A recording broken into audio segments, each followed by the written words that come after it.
Welcome to EdPost Conversations. I'm your host, Maureen Kelleher. Media attention has been focused on conservative white women, like those involved in Moms for Liberty, and their role in obstructing educational justice for public school students.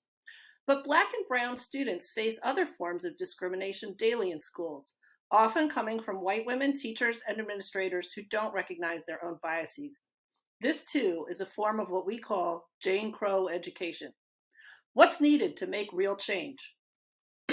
Joining me now is Cami Anderson, a 5-time CEO of high-profile educational organizations, including urban school districts, founder of Third Way Solutions, and the mom of at least one young Black man. Cami, tell us about your family situation. I didn't get a chance to finish that in the intro. Yeah, no problem. I have one kid. He is biracial, and I have 19 nieces and nephews. And I've got 11 siblings, 9 adopted, and 2 biological. So 3 of us that are, and the white, abled, cis, hetero folks are the minority in my house. So fitting that you should start or ask that at the top here, because I've been blessed with a rich family situation that has kind of allowed me to explore identity and biases and privilege from a young age. So I'm grateful to them for that, and of course and also lots of laughs and fun too. So right, all the good things that family brings. Yes. Yes. That's great. So, but these are exactly the kinds of issues that we're going to explore today, like our self-understanding as white women and our understanding of our positionality in classrooms where we're not teaching kids who grew up the same way we did necessarily. So, like you, Cami, I am a former alternative high school teacher. And when I think back to those early days, as a young white middle-class woman, I had to work double time to build trust with my students. They hadn't had great experiences with people like me. And I was a very young teacher, still learning about holding boundaries and expectations, like all the things that new teachers are trying to figure out, with the added layer of not really understanding how I was viewed by my students. Could you talk about some of the common issues and challenges that you've seen white women face in building classroom culture? Yeah, sure. I mean, just like everyone, I think white women are not a monolithic, right? We all exist on a continuum, and my own example, I'm a white woman who has a really interesting, rich family history. There are other white women who, maybe literally have never been friends with a person of another race, and everything in between. So first, I just want to say, we're all, we're not a monolith. Of course, I know you know that. But look, I also appreciate the question, which is to say that the vast majority of public school students are not white, and the vast majority of public school teachers are white and female. So I think that does pose some challenges and opportunities. And I think, when it comes to challenges, number one, I do believe that kind of teacher as a warm demander, someone who holds high expectations, and believes that every kid can learn rigorous academic content and frankly learn all the hard things around existing in a community as well. But then also lots of on-ramps, lots of supports, lots of what we call in baseball at-bats, lots of practice, repetition, and sort of getting that warm demander piece right is hard for anyone. And it is, exacerbated when you don't share the racial or other identities of your students. It's also harder sometimes if you're younger, or if you're perceived as being older, right? It's like we're all, all of our multi identities come to play when it comes to things like building trust and getting the right line between high expectations and high support. Definitely. Let's go a little deeper into some of those classroom interactions. I know that you've put in a lot of work on breaking the school to prison pipeline. And I want to talk about the very beginning stages of that. We know that, for example, Black boys are already being expelled at disproportionate rates from preschool. We know there are research things that show that white teachers in particular, view Black children as more mature, more adultified, and that their behavior is a problem when maybe the exact same behavior in a white kid would be overlooked. How do we get at these kind of things to stop discipline situations from escalating? That's a great question. Obviously, this is something I'm incredibly passionate about and something our team does a lot of work on right now, and something I've done throughout my career. I think first it's important to know how profound these small interactions are in sort of escalating to big life outcomes, right? So to your point, even in kindergarten, Black boys receive 3 times the amount of negative attention. Don't do that, as opposed to positive reinforcement. Good job, right? As their other peers. So just psychologically think about how a kindergartner is intaking information that they're doing a bad job, and just the subtle and hidden consequences of that, even if it doesn't lead to a suspension, right?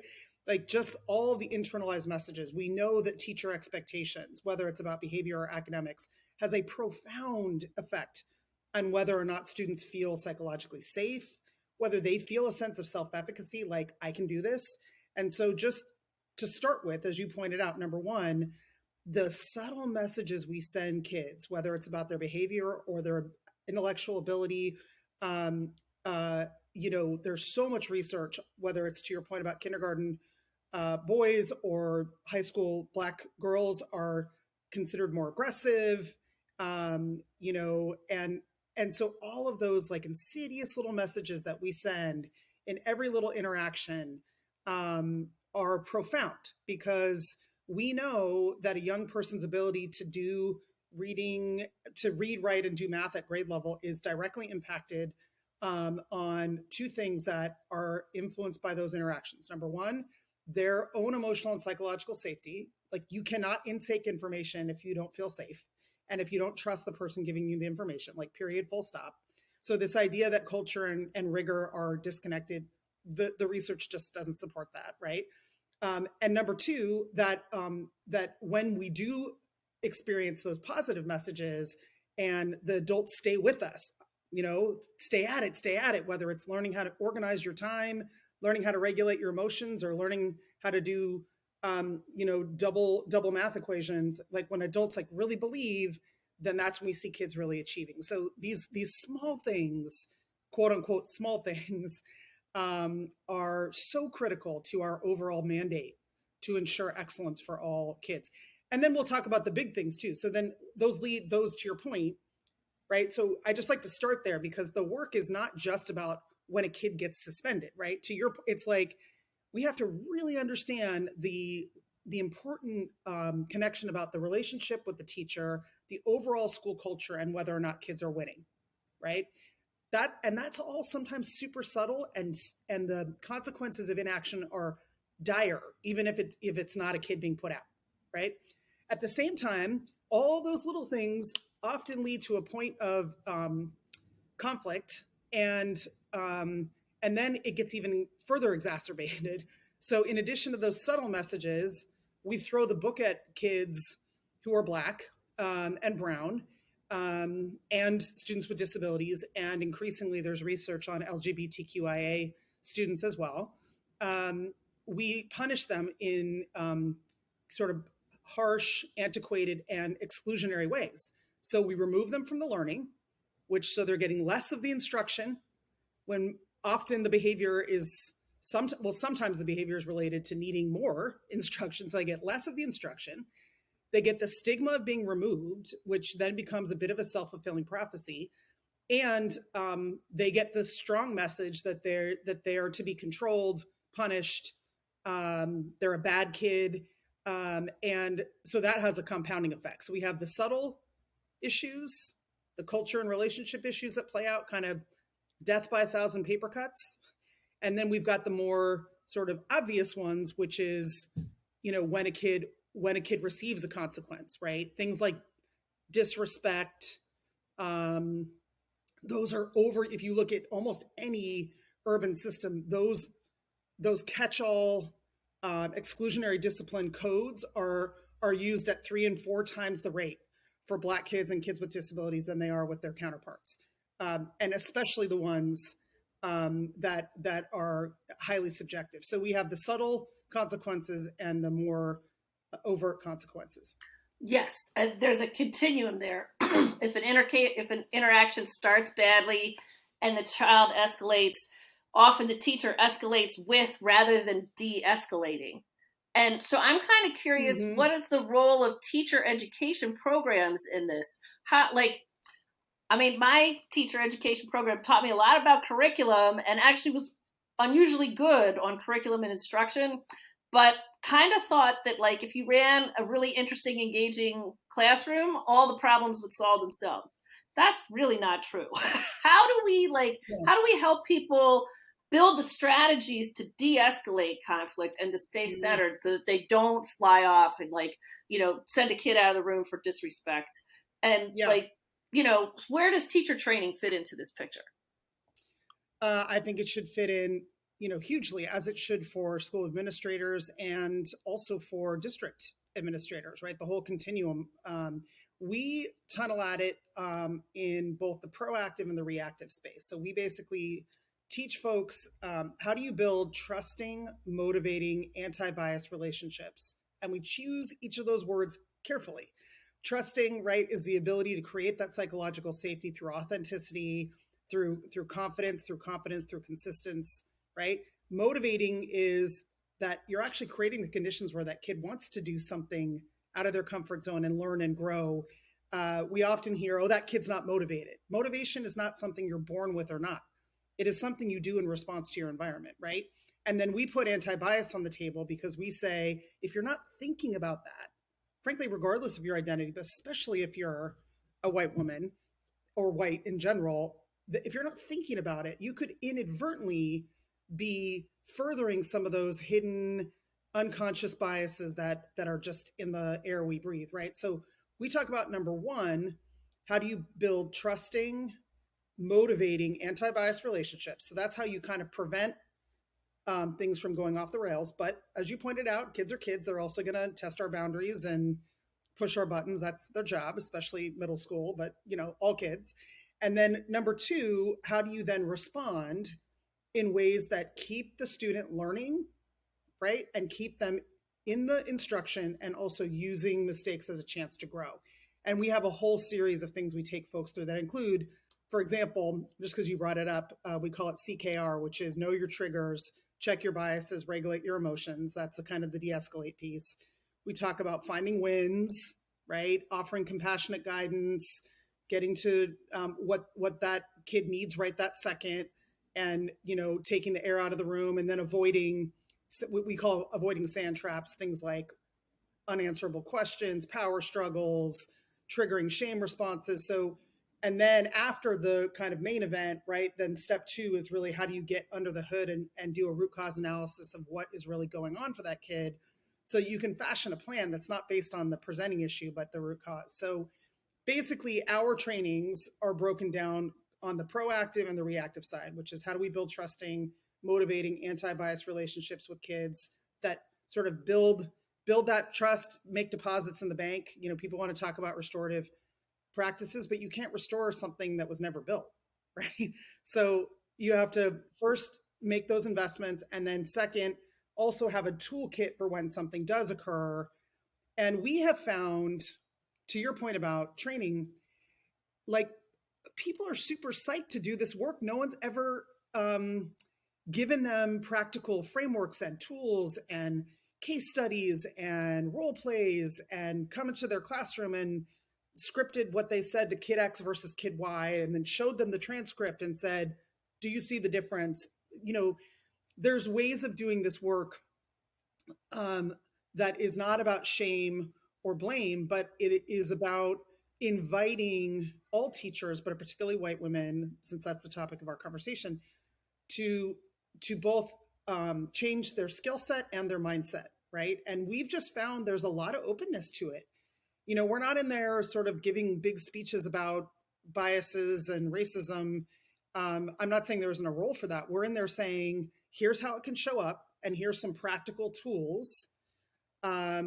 And what we found is they work, and then people are like, oh gosh, like, I'm going to keep trying this. And then, of course, there's always the outliers of people who are resistant, and those are not people I mean, frankly, believe should be in front of kids. But the vast majority of folks we found are very open, and just to your point, have never been given either the space or the tools or the coaching to do something different and to learn something different. It's 100% what you said. If you just have the right curriculum, world peace will, you know, be achieved. And, you know, I'm all for high quality instructional materials. Don't get me wrong. That is necessary and insufficient.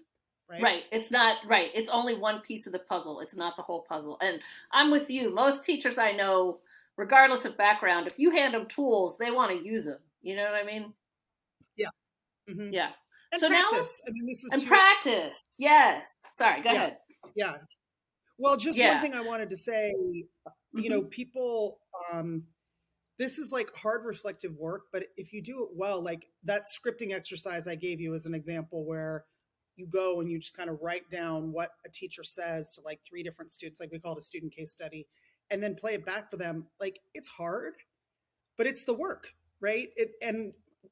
You know, we found that people who are want to be good at their job, you know, they're not. That's a difficult thing to hear sometimes, but it's also very empowering. Like, oh gosh, I could like change that, and then it would change the outcome for my kids. And lots of people are very motivated by that. Exactly. Let's move to talking about relationships among faculty and collegial relationships between white women teachers and teachers of other backgrounds. Research shows that educators of color benefit all students. At the same time, research also shows that teachers of color too often find themselves pigeonholed into handling discipline, dealing with the kids who are considered trouble, assigned to predominantly Black and brown schools. That, oh, this is where we're going to put you because that's where we think you'll do your best work or whatever. How can district and school leaders create better collegial climates where teachers of color are valued and supported, you know, in their whole personhood, not just looked at as like, okay, I'm going to put this person in this slot because they have the identity that I need in this role or whatever. Yeah. I mean, nothing burns me more than highly effective, for example, Black male teachers that are immediately assigned to be the dean. I mean, it's, you know, it is an example of, you know, systemic racism, and it happens all the time, right? So I think a couple things. One, I do think that some of these concentrated, dedicated strategies to recruit more teachers of color in general are excellent and long overdue. So, like the Black Male Educators Collaborative and districts themselves, and we had a version of that in Newark as well. I mean, a homegrown version that isn't nearly as high quality as this one is, and I wish they had existed back in the day so we could have partnered. But so one is, I just think we need more, right? The idea, you know, I've heard some ludicrous notions that having dedicated recruiting and selection and onboarding and retention efforts for teachers of color is like anti-white teacher, and I think that's not right. Like I think we have to do more because, to your point, we've created a scenario where the barriers are higher, the personal costs are higher, so we have to acknowledge that, and we have to have dedicated strategies to overcome that. So I'm encouraged that we're seeing more of that. I think that's one good thing, right? I think another thing is, I think school leaders and their bosses need to also be in this work, this anti-bias, anti-racist work. Because when you are a leader of a school building, you're leading a really complex community of grown-ups and kids. And if kids watch what we do more than what we say, right? So if your faculty isn't actually exemplifying what it means to be a truly inclusive culture and fight, you know, sort of replicating systems of oppression, if the grown-ups aren't doing that, then it's really hard to expect that individual teachers in their classrooms are doing that. So I think there's work to be done there. And in all the systems we work in, we won't work in schools unless we're working with the chief executive suite, with the superintendent and their team, and with the principal managers and with the principals directly, because what they do and what they model with the grownups is just as important as how we train teachers, right? And then third, you got to measure. What's done is what's measured is what's done. So things like who are you retaining, who's getting promoted to what kind of satisfaction are teachers feeling in their jobs in terms of I have what I need, I want to stay in the work. Are there gaps along gender lines, racial lines, right? So just also creating meaningful metrics that are looked at and that matter, right? That people actually pay attention to, I think, are another part of the work.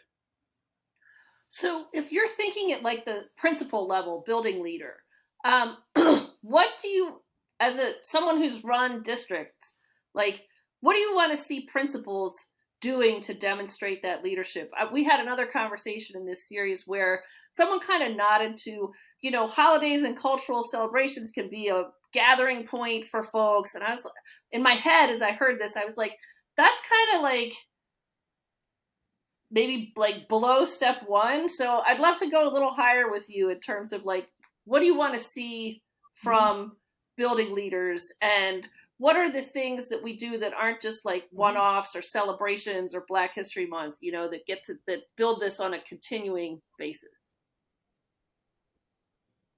Yeah, I mean, I think there's a bunch of things, and it's hard to summarize, but I'll try. I mean, one is just the fact that anti-biased, anti-racist work is part of your work. That you as a principal see your job as creating, high expectations, high support cultures that are characterized by anti-biased, anti-racist work. And by that I mean all the adults are continuously reflecting on their own identities, how they're showing up to the spaces, and where there may be implicit or hidden biases that are showing up and how they move. So it's they see it as their job. They recruit people who see it as their job. They model it day in and day out. So there's a big culture piece there that then gets cascaded in, if you think your job is, you're waking up every day thinking, I have to do 4 things really well if I'm a principal, right? 1, I have to make sure the trains are running on time and the operations are awesome. 2, I have to make sure that I have high quality instructional materials in every kid's hands that are also culturally competent, right? So in my view, high quality instructional materials can't be culturally incompetent. Like they're not, right? They're not distinguishable, right? 3 is I need to make sure that that I'm building a high expectations, high support culture that guards against inequities and biases, right? And 4 is I need to be making real effort to create 360 momentum, with families, community, right? So when I think great principals are like, they're literally waking up every day thinking about those 4 things. And then of course, as part of them, as part of those 4, I have the right people with the right skill set and with the right mindset and enough of the right skill set that I can coach up. So I think that's what I want principals to be doing. But to your point, you can't layer icing on a dysfunctional cake. Like, I think excellent school leaders are literally like laserly focused on those 4/5 things, and not one of them, right? Not one of the 4, not one, like all of them. And to your point, that kind of anti-biased, anti-racist mindset is infused across how they think about operations and talent and instruction and culture.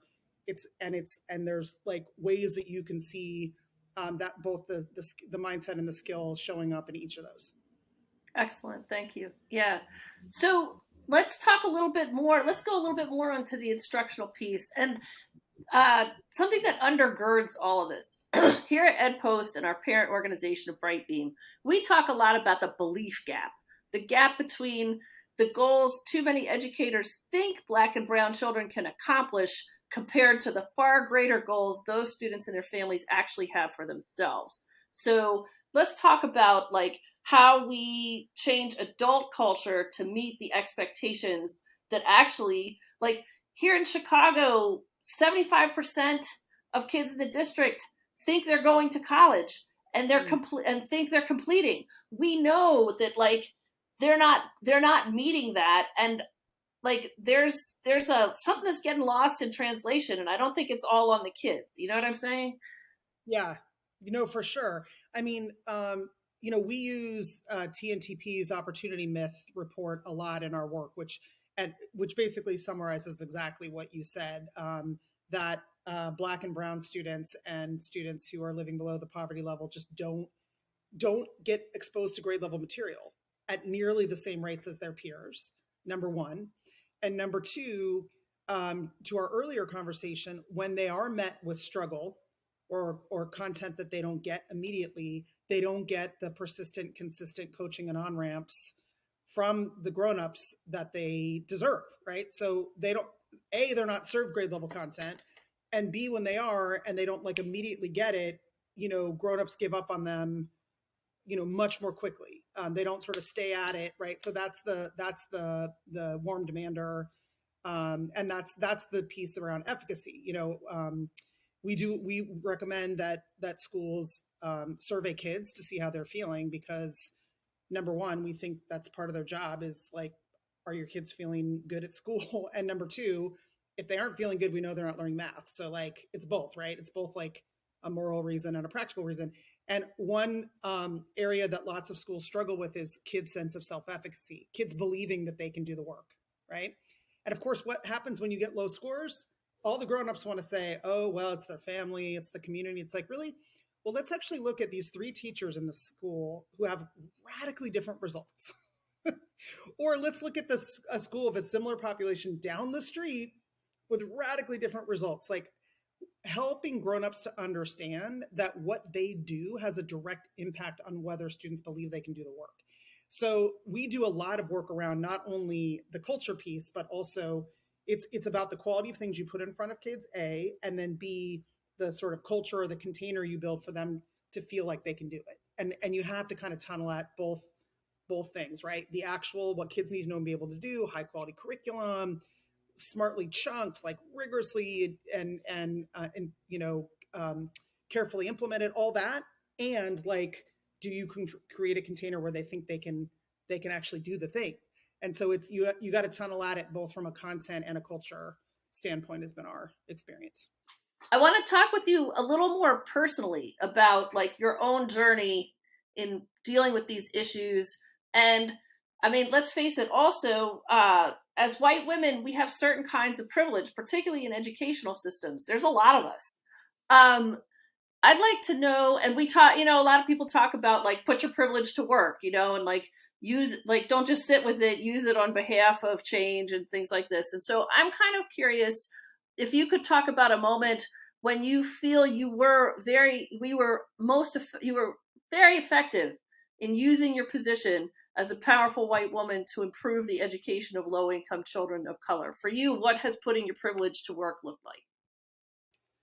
Well, it's been 30 plus years, but I'll choose one that was particularly near and dear to my heart, and that overlaps with something sounds like we share in common. So when I was the superintendent of alternative high schools in New York City, I oversaw programs for 90,000 students who were often extremely marginalized. So even within an urban system, that it had kids who were overage, undercredited, who were pregnant and or parenting, who were court involved, any or some combination, homeless, housing insecure, or some combination they're in, right?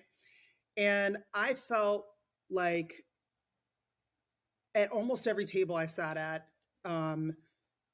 people were very invested in having a system like that exist. And I called it separate and unequal, where those kids could go and the main system didn't have to figure out how to serve them better, or frankly own that they created the scenario under which they were failing to begin with, right? And so I saw my job in that particular role as doing 2 things, right? One, really like radically transforming the quality of educational and social emotional support they received when they came to us, but also like trying to make us go out of business by being an agitator, Yep. and Yep. I had a lot We of are very much, yeah, I have to say we're very much aligned in that. When I worked as an alternative school teacher, I said my job is to put myself out of business. yeah. Yeah, Yeah. and in that sense, right, I almost felt like I was inside agitator and inside activist. And there were a lot of things that we did, but I'll just give you one quick example. The program for pregnant and parenting students in New York City, which is not dissimilar to lots of ones I've seen all over the country, while well-meaning in its founding, had become literally a dumping ground for poor Black and brown girls who were in basements, not metaphorically, literally, knitting as algebra, writing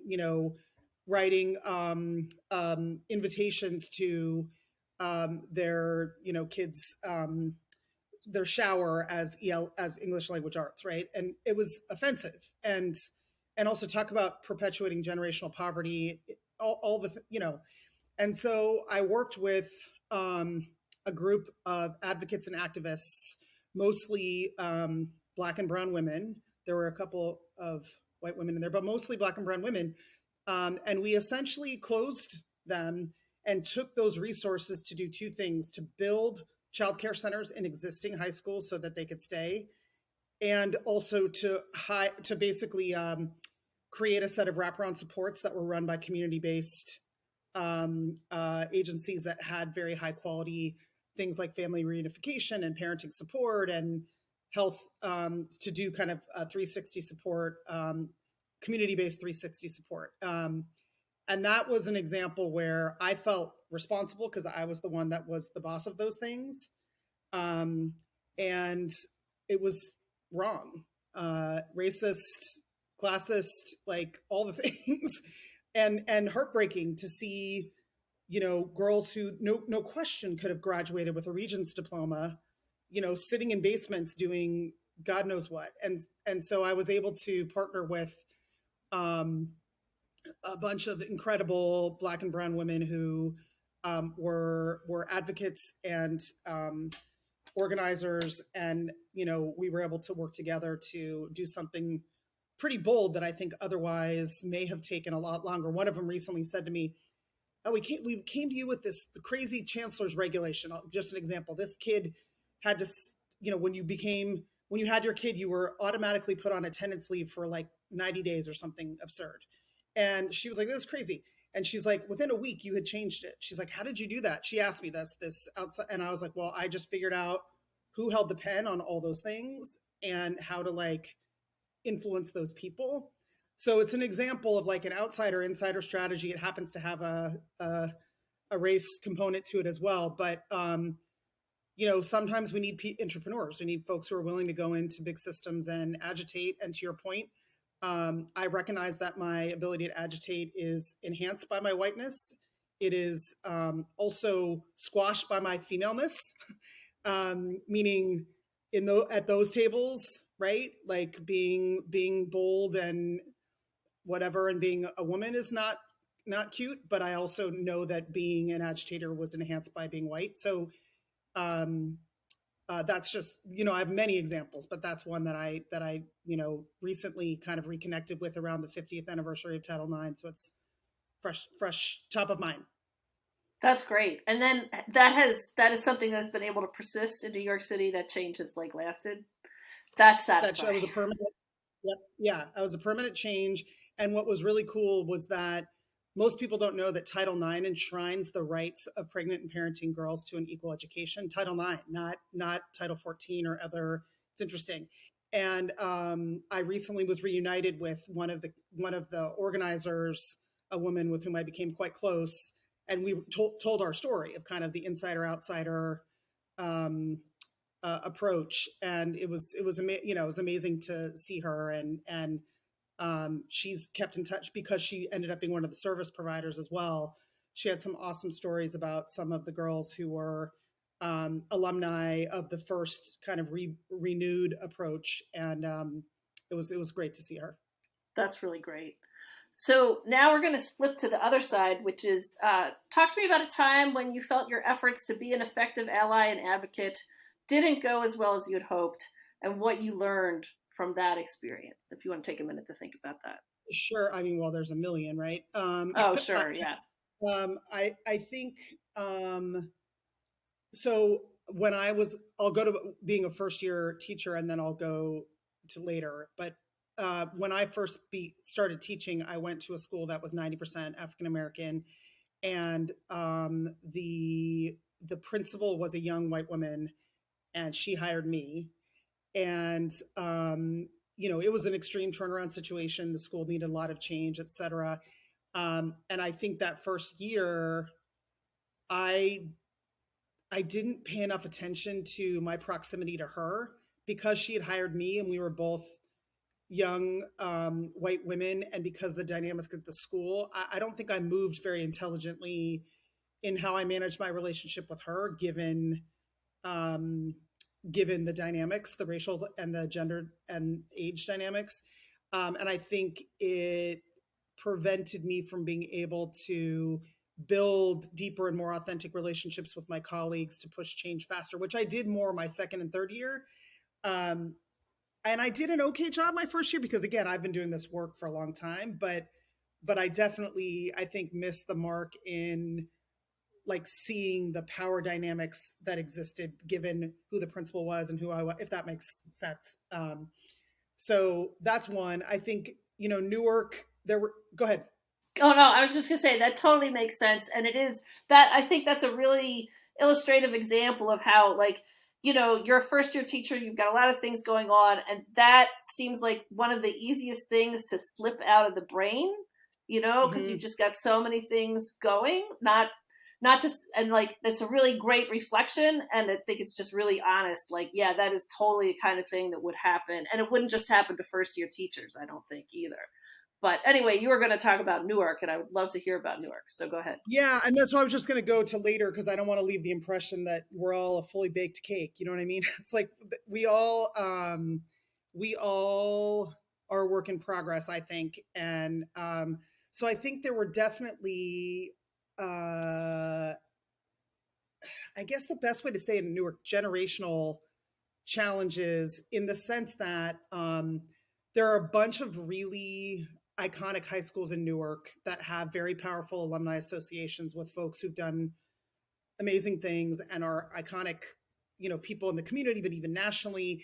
And so their kind of passion for and view of the brand of their high school and the reality of what was happening when I was superintendent were so disconnected. Um, and and in other words, those big comprehensive high schools when I took over were literally dying a slow death. I mean, in every way facilities wise, crumbling. I mean, I'm not exaggerating. Student achievement wise, enrollment wise. I mean, just like literally on life support. I mean, and so I don't know. I could never quite figure out how to unleash the power of the alumni and the sort of older generation who went to those institutions at a very different time, and how to meet them where they were, form the relationships that I needed to do to kind of um, help them create allyship with them around the bold changes that needed to be made in the high schools. And it was doubly hard because by the time I got there, I didn't have enough time. There wasn't time to say let's go slow to go fast. Like it wasn't possible.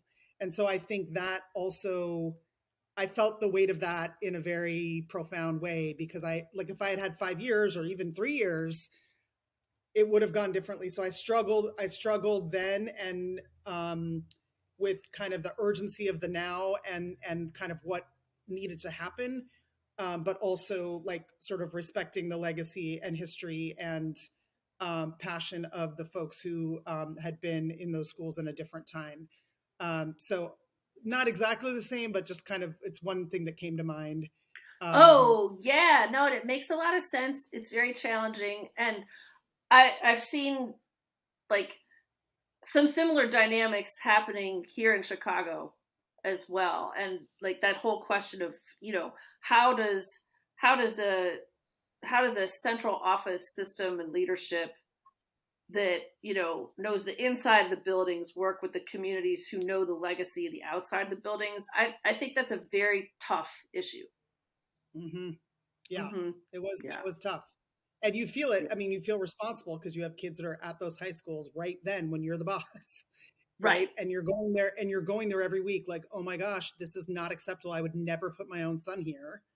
And at the same time, right, you have a whole set of individuals who,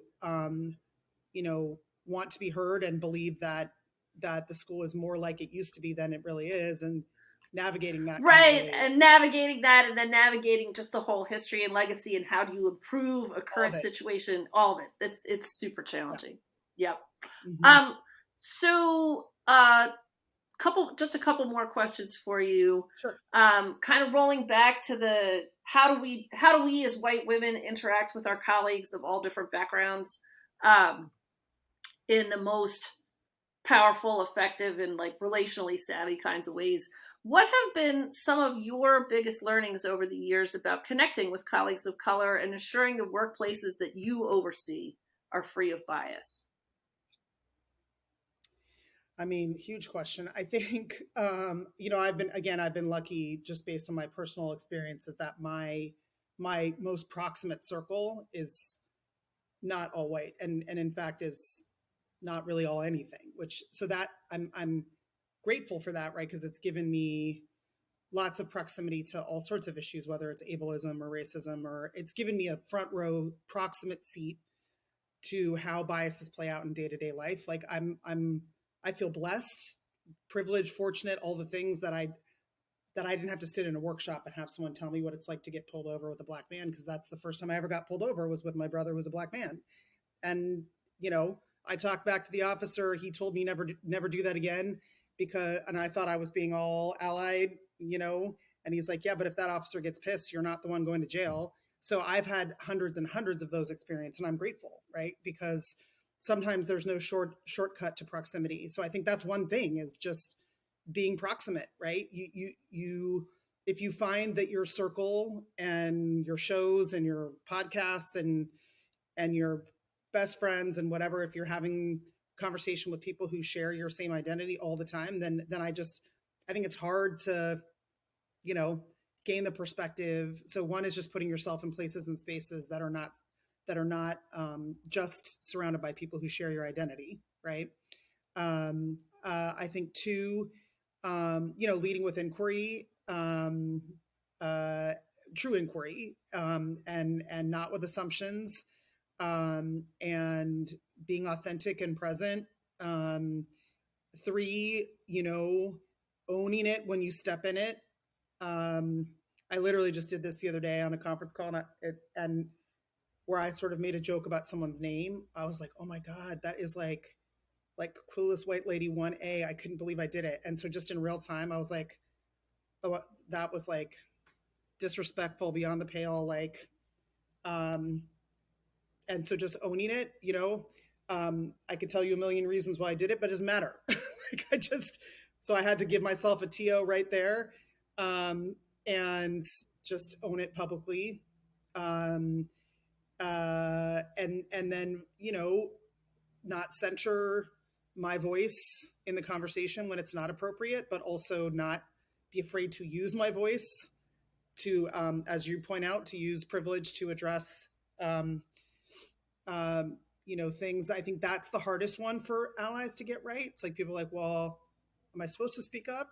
Because when I speak up, that's centering my whiteness. But when I don't speak up, I'm not using my privilege. And it's like, I get it, right? But somewhere in there is the right, and just asking people how to be a better ally. I was saying this on a different topic having to do with gender. When I used to walk in the room with my cabinet, almost always someone would go to shake one of my male colleagues' hands. And finally, one of them, after this happened hundreds of times, literally was like, she's the boss.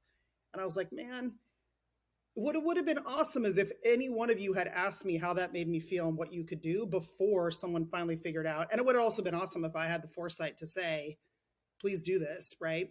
And I'm just using that as an analog. I'm not saying that race and gender are the same things, but literally asking the question, like, I would find myself in meetings where something would occur and someone was doing the white person to white person thing. So I would, do my thing, and then, but just leaving the meeting and having the fortitude to say, what else could I have done? Do you think I handled that well? Did you hear what I heard? Was there anything else that I missed? Like, what were the dynamics? So just, being in constant conversation about how you're using your voice and whether or not is actually in service of, or frankly, sucking up all the oxygen in the room. And it's just ongoing work. Right. That is ongoing work, and it is very challenging. I mean, I have spent the last 18 years living in a predominantly Mexican American, Mexican immigrant neighborhood. And like the first 2 years that I lived in that neighborhood, I just sat in the back of every community meeting. I sat in the pew at two different church services. I was like, I'm just here. I am not here to change anything. I'm not here to do anything. It was funny. The city of Chicago put in a traffic circle like 2 weeks after I moved into the neighborhood, and people were like, "Did you get that traffic circle?" I was like, "No." Did not get the traffic circle. But then people assume, like, oh, you're the new white chick in the neighborhood. You must have the inn at City Hall or something. It's just like, whoa, okay, no. Like, I am just here. I am one person among many. When relationships have been built and we want to start talking about like how can I put relationships, context, whatever to work, we could do that. But right now, I'm just here to learn from you. You know what I mean? Like that's a lot to navigate. Mm-hmm. Yeah. Yeah. And I think it's important to be in conversation with people who care about navigating that line. We need to be upstanders, and we need to use our privilege and our voice to be good allies. And then we also need to know when to be quiet. Right. I mean, it's sharing the mic. Yeah. Like making sure that the people, for me, it's always been like repping my hood is about like, because I have media, right? Like I literally hand the mic and put the things up to the folks in my neighborhood who really make the things happen, Yeah. So yours is more than a metaphor, an actual Yes, mic. it is an actual mic, indeed. Exactly. So while you have an opportunity with our mic here, let me just ask as we close out, is there any last message you'd like to offer white women educators who are looking to become particularly more effective advocates for students of color and also closer partners with their families? We know that that's like bridging the inside of the school building to what's happening outside can be really challenging. In my neighborhood, I had a good friend who taught physics. A lot of the teachers were afraid to be in the neighborhood where I happen to live, and so like there was a physics teacher there who's a friend, white woman, also lived in the neighborhood. She worked really hard to like organize outings, like take people just on a walk. There's actually a tap room now in the neighborhood. They'd like go out and have beers on Friday just to realize, no, people won't bite you if you step outside the school doors, this kind of thing. What would you like? What's your experience with these kind of things, and any last thoughts that you have for other educators in shoes like ours who are trying to navigate these things? Yeah, I mean, I believe so passionately that schools are part of communities, and that your job, whether you're a teacher, administrator, or superintendent, is to become part of the community. And to your point, that means living there. That means, I mean, you don't have to literally, but I mean, being in places and spaces with folks, and being in conversation and being in relationship. And whether when I first started teaching, first day I had a kid cut, I was at their house that afternoon. And let me tell you, I only had to do that a couple times because it spread like wildfire. People were like, "Oh, Miss Anderson, you don't come to school, she'll come to your house." I was like, "I will come to your house." So doing those home visits, and then again, when in Newark, we lived in Newark, we shopped in Newark, we went out to dinner in Newark. People were literally like, "I can't believe," because Newark is predominantly African American and Latino, and there isn't a big middle class. Like, I wouldn't live anywhere. I mean, of course, I lived in Newark. I loved it. To this day, when I go back to the Northeast, I go and spend time there and hang out with friends and activists and restaurateurs and bodega owners, and folks that I really counted on as for personal support, but also just as part of being a community member. So I don't think, if you don't feel like you can go talk to your families or your community members or go out into your community, then I kind of wonder if you should be teaching in that school, right? Like, that's how strongly I feel about this. So all of the conversations that we've had about building those relationships, to me, they extend to the school community. To me, being in relationship with your student is being in relationship with their family and with the community, and that is a must. As far as I'm concerned, like I would never have hired a principal who was like, "Oh yes, I'm not going to go on a home visit. I'm not. I'm afraid to open my doors after 3 o'clock." Like I would never hire that person. I almost hired people the opposite who saw their role as being a family and community partner as sort of vigorously as they did, picking the right curriculum, as we talked about earlier. So I hope people embrace that. It also just like makes the work more fun. And look, you're not going to be perfect. Like you're going to step in it. You're going to say something wrong. You're going to feel a certain kind of way. That's okay. But that doesn't mean you shouldn't do it. And I just think that we need to all embrace that learning if you're going to stay in the work. And so I very much come from the same school of thought that you do about school existing in community. Thanks, Cami. Thank you so much for your time today. It's been a real pleasure to have you with us. Yeah, thank you so much.